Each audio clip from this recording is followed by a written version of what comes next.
వినోద్ కుమార్ గారు సౌమ్యులు. ఎవ్వరిని ఏమి అనరు, దూషించరు. చాలా లాంగ్వేజ్ కూడా చాలా నీట్‌గా ఎవ్వరిని ఇబ్బంది పెట్టే విధంగా ఉండదు అని జెప్పేసి కొంతమంది మాట్లాడుతుంటారు. మరి ఇంత సౌమ్యులుగా రాజకీయాల్లో ఉంటే ఎలా? నేను చెప్పాను గదండీ! చిన్నప్పుడు మా కుటుంబంలో పుట్ట మా ఇంట్లో పని చేసేవాళ్ళు గూడా, "అరేయ్!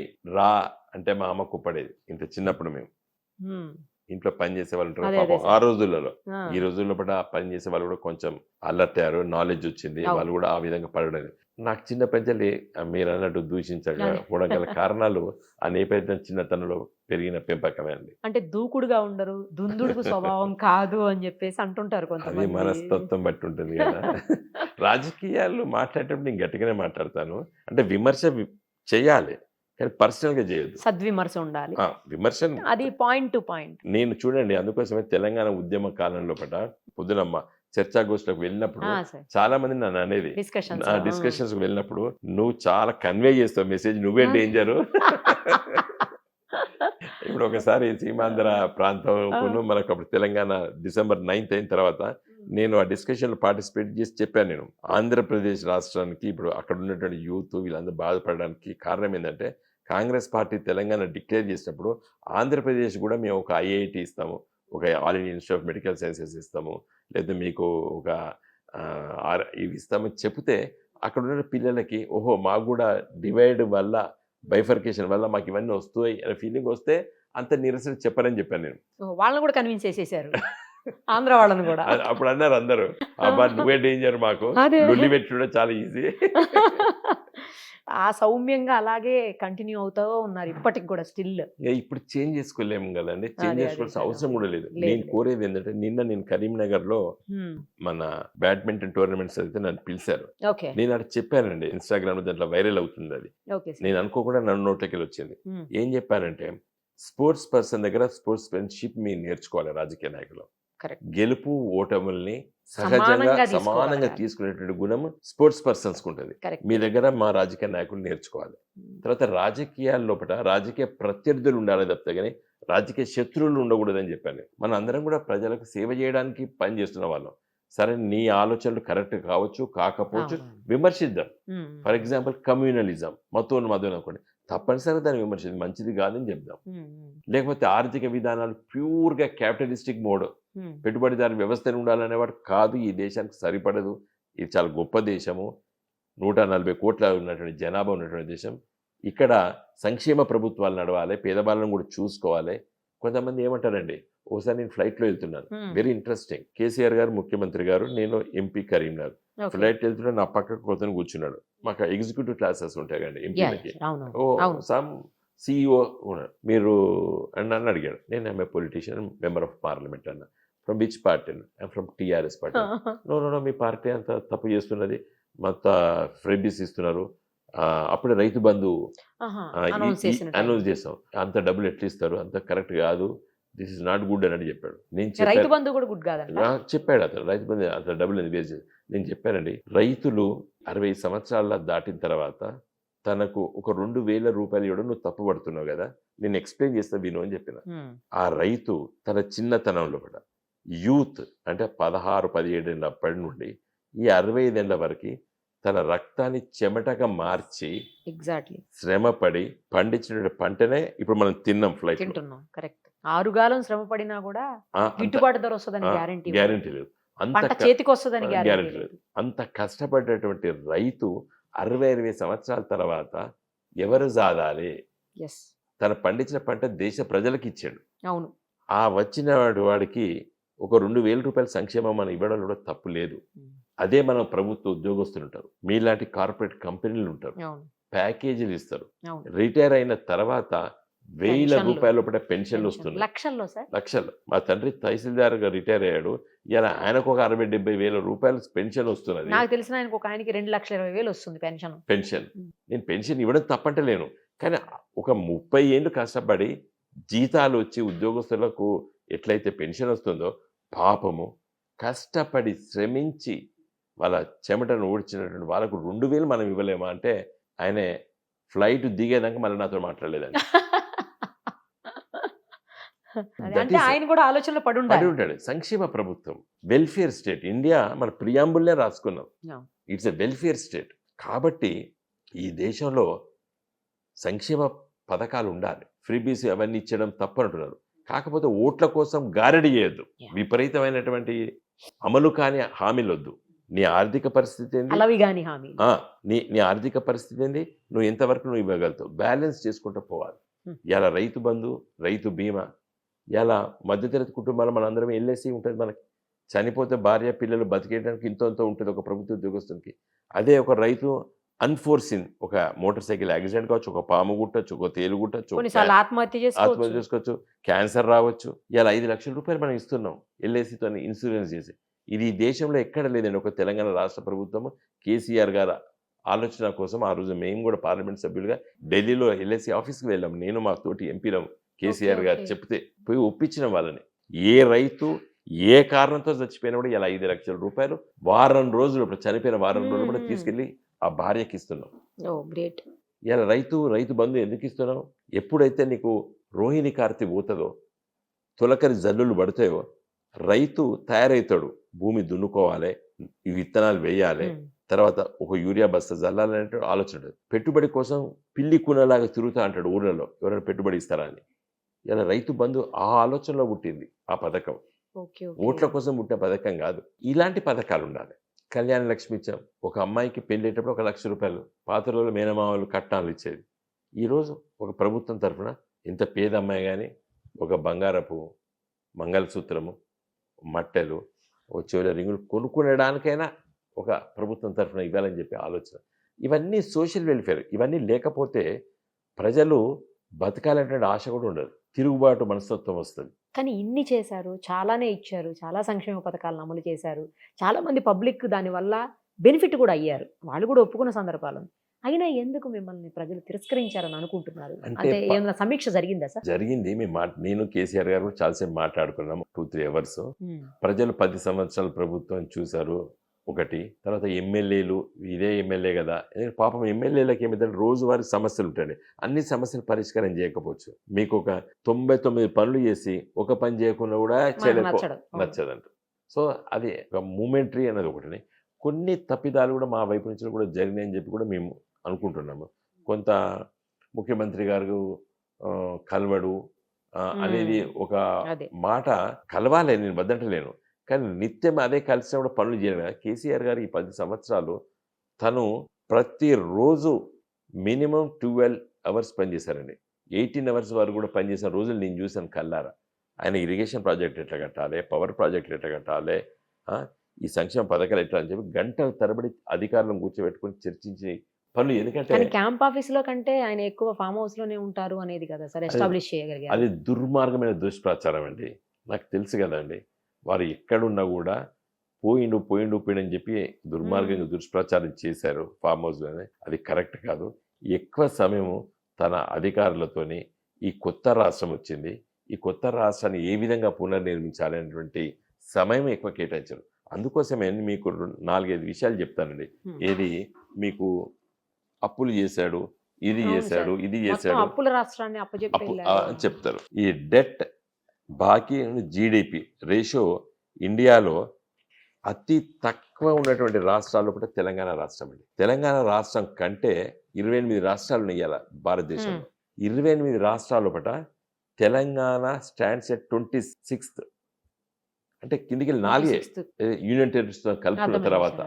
ఇది నేను చెప్తలేను, ఇదండి ఇది లేటెస్ట్గా ఆర్బీఐ ఇచ్చినటువంటి రిపోర్ట్ ఇది. తర్వాత GDP, gross domestic product, GSDP అంటే స్టేట్లో మన ఆదాయం, ఆ ఆదాయంకును మన బాకీలకు ఉన్నటువంటి పర్సెంటేజ్ చూస్తే దేశంలో అరుణాచల్ 53, పంజాబ్ 46.8, ఈ విధంగా అన్ని రాష్ట్రాలు ఉంటే తెలంగాణ రాష్ట్రం దీనికి పోల్చింది 23.8% అండి. మన ఆదాయం లోపల ఎంత పర్సెంటేజ్ అప్పులు ఉన్నంటే 23.8%.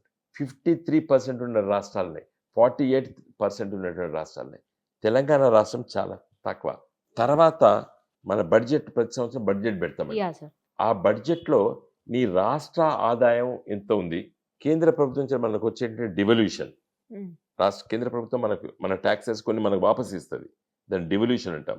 ఇచ్చే వాట్లలో తెలంగాణ రాష్ట్రము తన సొంత ఆదాయము 84.2% అండి మన రాష్ట్ర బడ్జెట్‌లో. అంటే తన ఓకే. సొంత వనరులు, తన రాష్ట్రంలో వచ్చినటువంటి టాక్సేషన్ 84.2%. మనకంటే ఒక హర్యానా మాత్రమే 86.9%. హుహు. SOTR state owned tax revenues ratio. అంటే కేంద్ర ప్రభుత్వం నుంచి వచ్చేది కేవలము 16% మాత్రమే. 84% మన రాష్ట్ర వనరులు. ఇది నేను చెప్తలేను. ఇది state finances a study of budgets reserve bank of India RBI. RBI release చేసినటువంటి పథకం. తర్వాత మేము అప్పులు తీసుకొచ్చినాం అని చెప్పి చాలా బదనాం చేసిండ్రు ఈ కాంగ్రెస్ పార్టీలు, బీజేపీ పార్టీలు. తెలంగాణ రాష్ట్ర ప్రభుత్వం కేసీఆర్ గారి నాయకత్వంలో తీసుకొచ్చిన అప్పులు తీసుకొచ్చి హ్మ్. మేము జీతాలు ఇవ్వలేదు, పెన్షన్లు ఇవ్వలేదు, లేకపోతే ఈ సంక్షేమ పథకాలు ఇవ్వలేదు. హ్మ్. కళ్యాణ లక్ష్మి, రైతు బంధు, రైతు బీమా లాంటివి కావు. హ్మ్. లేదా రోడ్లు వేసేటివి కావు. నిత్యం ప్రభుత్వం చేసే పనులకు ₹1 ఖర్చు పెట్టేదండి. మేము అప్పు తీసుకొచ్చిన కేవలం 4 మీద అప్పులు తీసుకొచ్చి పెట్టాం. ఒకటి గోదావరి నదిపై కట్టినటువంటి కాళేశ్వరం ప్రాజెక్టు, ఓకే. కృష్ణా నది పైన కట్టినటువంటి పాలమూరు ఎత్తిపోతల ప్రాజెక్టు, ఓకే. మన ఖమ్మం జిల్లాలో గోదావరి చివరిలో ఉన్నటువంటి సీతమ్మ లాంటి ప్రాజెక్టులకి. తర్వాత మిషన్ భగీరథ. హ్మ్. హ్మ్. హ్మ్. మిషన్ భగీరథ అంటే ప్రతి గ్రామానికి ఇవాళ మంచినీటి సౌకర్యం. ప్రతి ఇంటికి. అది వర్షపు నీళ్లు నదులలో ఉన్నటువంటి నీళ్ళని శుద్ధి చేసి ఇవ్వాలి. భూమిలో ఇనికినటువంటి నీళ్లు తాగకూడదు. ప్రపంచంలో ఎక్కడ తాగరు భూమిలో ఇనికిన నీళ్లు. ఒక మన దురదృష్టవశాత్తు ఆసియా ఖండంలోనే తాగుతాం మనం. అవి ఎందుకంటే భూమిలో ఇనికిన తర్వాత మినరల్స్తోని కలిసిపోయిన తర్వాత అవి తాగితే కీళ్ళ నొప్పులు, హార్ట్ డిసీజెస్ రావడానికి కారణం అదే అని చెప్పి వరల్డ్ హెల్త్ ఆర్గనైజేషన్ చెప్పింది. కాబట్టి గోదావరి నది, కృష్ణా నదిలో ఉన్నటువంటి నీళ్ళని శుద్ధి చేసి మనం ఇవ్వాలని చెప్పి 1,25,000 కిలోమీటర్ల పైప్ లైన్లు వేస్తాం. భూమి చుట్టూ 4 సార్లు ప్రదక్షిణ చేస్తే ఎంత దూరం ఉంటుందో అంత దూరం ఇవాళ తెలంగాణ లోపల గ్రామాల లోపల పైప్ లైన్లు వేస్తాం. ఇవాళ దీనికి అప్పు తీసుకొచ్చి పెట్టినాం. ఇలా కరెంటు ఉత్పత్తి కేంద్రాలు తెలంగాణ వచ్చినప్పుడు 7,778 మెగావాట్ల ఉత్పత్తి కేంద్రాలండి. మన ఓకే. తెలంగాణ రాష్ట్రం ఏర్పడినప్పుడు ఆంధ్రప్రదేశ్ నుంచి విడిపోయి ఒక రాష్ట్రంగా ఏర్పడ్డప్పుడు ఇలా 26,000 మెగావాట్ల ఉత్పత్తి కేంద్రాలు కడుతున్నాము. కట్టిన దాంట్లో కూడా 19,800 కిలో మెగావాట్లు ఇవాళ మనము కరెంటు ఉత్పత్తి చేస్తున్నాం. ఇంకొక 6,000 మెగావాట్లు వచ్చే 2 సంవత్సరాలు కూడా కంప్లీట్ అయిపోతుంది. ఓకే. వచ్చే 20 సంవత్సరాల వరకు కరెంటు డోకా ఉండదు తెలంగాణలో. హుహు. తర్వాత ఉత్పత్తి కేంద్రాలే కాదండి, తెలంగాణ వచ్చినప్పుడు 400 కేవీ సబ్స్టేషన్లు తెలంగాణ వచ్చినప్పుడు 6 ఉండే. హ్మ్. ఇవాళ 25 కట్టుకున్నామండి. తర్వాత 220 కేవీ సబ్స్టేషన్స్ 51 ఉంటే ఇవాళ 103 కట్టుకున్నాం. 132 కేవీ సబ్స్టేషన్స్ 176 ఉంటే ఇలా 250 కట్టుకున్నాం. 33 కేవీ సబ్స్టేషన్స్ 2,138 ఉండే 2014లో ఇలా 3,200 చేసాం. అంటే గ్రామాలలో ఉంటాయండి. 2 గ్రామాలకి 3 గ్రామాలకి ఒక సబ్స్టేషన్ ఉంటుంది. వాటిని 33 కేవీ సబ్స్టేషన్స్ అంటారు. అవి దాదాపు తెలంగాణ వచ్చిన తర్వాత 1000 కొత్త కట్టినామండి. ఈ ఆస్తులు నిర్మించబడ్డాయా, నిర్మించలేదండి? మరి ఇవాళ ప్రతి 2 గ్రామాలకు ఒక 33 కేవీ సబ్స్టేషన్ వచ్చింది. అందుకోసమే గ్రామాల్లో కూడా కరెంటు పోతలేదు ఇవాళ. ఓహోహో! తర్వాత 11,607 కిలోమీటర్లు హై టెన్షన్ లైన్స్ ఉండండి. పెద్ద పెద్ద ఉంటాయి అవును చూసారా? సార్. అవునవును. But high tension yeah! Lines yeah! అంటారు. టెన్షన్. 11,607 ఉండేనండి 2014లో. ఇవాళ 1,83,000 కిలోమీటర్ల హై టెన్షన్ లైన్లు కట్టామండి. ఇది కాదంటారా? రేవంత్ రెడ్డి గారు కానీ, బండి సంజయ్ గారు కానీ, కిషన్ రెడ్డి గారు కానీ ఇవి ఎట్లా కట్టాం? డెఫినెట్గా పవర్ ఫైనాన్స్ కార్పొరేషన్ నుండి, రూరల్ ఎలక్ట్రిఫికేషన్ కార్పొరేషన్ నుండి అప్పు తీసుకొచ్చి కట్టినాం ఇవి. ఓకే. ఇవాళ మీ ఎలక్ట్రిసిటీ మంత్రి, మీ ఫైనాన్స్ మంత్రి, మీ ఫైనాన్స్ సెక్రటరీ, మీ చీఫ్ సెక్రటరీ గారిని అడగండి ఇది తప్పని. ఇవాళ యాదాద్రి పవర్ ప్రాజెక్ట్ కడుతున్నాం, మన భద్రాద్రి పవర్ ప్రాజెక్ట్ కడుతున్నాం. ఇవి దాదాపు 1-2 ఇయర్స్ లోపల ఇంకొక 6,000 మెగావాట్లు. సోలార్ పవర్ జనరేషన్ అండి 6,106 మెగావాట్లు తయారవుతుంది. దేశంలో నెంబర్ 1. ఎందుకంటే మన సోలార్ పవర్ సోలార్ జనరేషన్‌లో. మనది ఒక మంచి ట్రాపికల్ ఏరియా, మీకు తెలుసు కదా. యాహ్! యాహ్! మనకు 3 కాలాలు మంచిగుంటాయి. మీరు ఉత్తర భారతదేశం పోండి, 6 నెలలు ఎండ ఉంటుంది, 6 నెలలు చలి ఉంటుంది. అవును. కానీ తెలంగాణ, మన ఆంధ్రప్రదేశ్, మహారాష్ట్ర, కర్ణాటక ఒక మంచి ట్రాపికల్ ఏరియాలు ఉంటాయి మనం. కాబట్టి ఇలా 6,106 మెగావాట్ల సోలార్ ఎనర్జీ చీపెస్ట్ పవర్. అంటే ఇట్లా ఆలోచించినామండి మేము. తర్వాత educational institutions, roads and buildings కొత్త జిల్లాలు ఏర్పాటు చేసినాం. ఆ జిల్లాలను కూడా కుదిస్తారని అంటున్నారు సార్ మరి. కుదించలేడండి రేవంత్ రెడ్డి గారు. అవునా? ఎలాగా ములుగు జిల్లా ఉన్నది. హ్మ్. ములుగు జిల్లా తీసేస్తే అంటే అక్కడ ఉన్నటువంటి మంత్రి ఓహో! సీతక్క గారు ఒప్పుకుంటారా? భూపాలపల్లి అక్కడ ఉన్న గెలిచినటువంటి గండ్ర సత్యనారాయణ ఒప్పుకుంటాడా? ఓకే. ఇలా ప్రజలకు అందుబాటులో తీసుకొచ్చాం కదా ప్రభుత్వాన్ని. హుహుహు. ఒక జిల్లా కలెక్టర్ కట్టినాము, ఒక జిల్లా ఎస్పీ ఆఫీస్ కట్టాము. ప్రజలు సొంతంగా కలెక్టర్ దగ్గర పోయి మాట్లాడుతున్నారు. కలెక్టర్లు కూడా చిన్న జిల్లాలు అయ్యేసరికి వాళ్ళు కూడా ఊర్లు తిరుగుతున్నారు. ఒక గొప్ప అడ్మినిస్ట్రేషన్ అండి. ఇది ప్లానింగ్ కమిషన్ ఒక 20 ఏళ్ల కింద చెప్పింది. కొత్త జిల్లాలు ఓకే. చేసుకోమని ఓకే. చెప్తే సమైక్య ఆంధ్రప్రదేశ్ రాష్ట్రము, బెంగాల్ రాష్ట్రము చేసుకోలేదు. అన్ని రాష్ట్రాలు కొత్త హుహు. జిల్లాలు ఏర్పాటు చేసుకున్నాయి. మన ఓకే. పక్కకున్న కర్ణాటక, ఆంధ్రప్రదేశ్ మన సమైక్య ఆంధ్రప్రదేశ్ ఉన్నప్పుడు కర్ణాటక చిన్న రాష్ట్రం, మనది పెద్ద ఆ! రాష్ట్రం. మనదే పెద్దది కదా! వాళ్ళకి 38 జిల్లాలున్నాయి. మనకి 22 జిల్లాలున్నాయి. కేరళలో 17, 18 జిల్లాలు, 20 జిల్లాలైనాయి ఇప్పుడు. చిన్న రాష్ట్రం. అవును. చాలా చిన్నది. ఇలాగ మధ్యప్రదేశ్ 54 జిల్లాలు. ఒకటి చెప్పండి సార్, నాకు చాలా ఆశ్చర్యంగా అనిపించింది. మీ పేరుతో ఉన్న రికార్డ్ అది. సెకండ్ పర్సన్‌గా 540 ప్రశ్నలను లేవనెత్తినటువంటి ఎంపీగా పార్లమెంట్‌లో మీరు చరిత్రలో నిలిచారు. అసలు 540 ప్రశ్నలు ఎలా సంధించగలిగారు? అంటే నేను ప్రతిరోజు పేపర్ చదువుతానండి. నేను ఒక మినిమమ్ ఇంగ్లీషు, తెలుగు కలిస్తే 14 పేపర్లు చదువుతాను. అబ్బా! అప్పుడప్పుడు అన్ని చదవలేను. కానీ బట్ అదేలే డెఫినెట్‌గా సార్. టైం ఉంటే. టైం ఉంటే కంపల్సరీ చదువుతాను. హ్మ్. చదివినప్పుడు దాంట్లో ఏదో ఒక సమస్య ఉన్నప్పుడు నేను పక్కకు రాసుకుంటాను. ఓహో! దాన్ని క్వెషన్‌గా ఫ్రేమ్ చేసి అప్పుడు ఎంపీగా ఉన్న సమయంలో హ్మ్. కూడా హ్మ్. నేను ఎంపీ పార్లమెంట్ సెషన్స్ అవుతుండే దాంట్లో ఏసేది. హ్మ్. తర్వాత చర్చల్లో కూడా నేను 106 సందర్భాల్లో కూడా పార్లమెంట్‌లో లేసి నిలబడి నాకు స్పీకర్ గారు సమయమిస్తే మాట్లాడడం జరిగింది. చాలా ఇష్యూస్ మీద. హ్మ్. తెలంగాణ రాష్ట్ర ప్రజల సమస్యలపైన తో పాటు దేశంలో ఉన్నటువంటి సమస్యలపైన కూడా మాట్లాడేది. కాశ్మీర్ ఇష్యూ కాంచెలి మొదలుపెడితే కన్యాకుమారి వరకు ఉన్నటువంటి సమస్యలపైన కూడా నేను మాట్లాడడం జరిగింది. చాలా ఇష్యూస్ మీద. నాకు దానికి కారణం ఏందంటే పత్రికలు రోజు చూస్తా కాబట్టి ఏదో ఒకటి మాట్లాడబుద్ధి అయితది. చదివిన తర్వాత ఈ సమస్య మీద లేస్తే అడిగితే బాగుంటుంది. ఇది మీరు అడ్వకేట్ కాబట్టి ఒక విషయం చెప్పండి సార్. ఇప్పుడు అన్ని సెక్షన్స్ మొత్తం మారుస్తున్నారు. ఐపీసీ కాదు గదా! ఇక. అవును. అన్నీ మారిపోతున్నాయి. ఐపీసీ కాదు, సీఆర్‌పీసీ ఇవంతా ఏముండవు. మొత్తం ఎవిడెన్స్ యాక్ట్ అన్నీ చేంజ్ చేసేస్తున్నారు. ఎలా అనిపిస్తోంది? అంటే యాక్చువల్ చేంజ్ ఏం లేదు. కొత్త చట్టాలు తీసుకొచ్చారు. హ్మ్. దాంట్లో నేను చూసాను మొత్తం ఐపీసీని. సరే మోడర్న్ డేస్‌లో జరిగినటువంటి మార్పులను కొన్ని పెట్టుకున్నారు. కొన్ని సెక్షన్స్ మార్చారు. కానీ పెద్ద మార్పులు ఏం జరగలేదండి.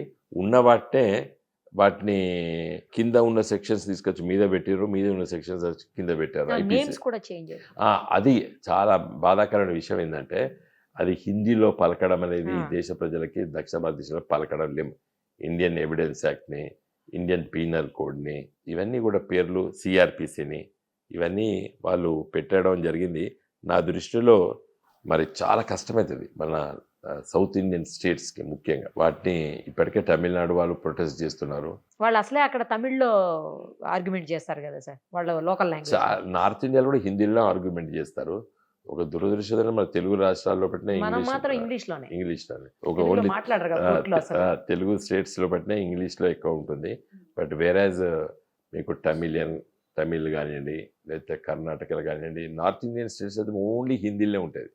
వాళ్ళ ఆర్గ్యుమెంట్స్ గాని, జడ్జిమెంట్స్ గాని అన్ని హిందీలో ఉంటాయి. తమిళనాడు కూడా జడ్జిమెంట్ కూడా తమిళ్‌లో ఇస్తున్నారట కదా సార్? ఇస్తున్నారు. అదే. మన దగ్గర కూడా మొన్న మొన్న ఏదో ఒక్క దాంట్లో ఇచ్చారు ఇచ్చారు. తెలుగులో. ఇద్దరు జడ్జెస్ ఇచ్చారు. నవీన్ రావు గారు, భీంపప్ప నగేష్ గారు ఇద్దరు ఇచ్చారు తెలుగులో. సో ఏదేమైనప్పుడు కూడా ఇది బీజేపీ ప్రభుత్వము హిందీని రుద్దాలనుకోవడం మాత్రం మంచిది కాదు. దాని పేరు ఇంగ్లీష్‌లో పెట్టేసి హిందీలో కూడా పెట్టేస్తే హ్మ్. ఏది కావాలనే వాళ్ళు అది పలుకుతారు. చూజ్ చేసుకుంటారు. అది ఇంగ్లీష్‌లో ఉంటే బాగుండు. అంటే అడ్వకేట్ కదా అందుకే అడిగాను సార్ అది.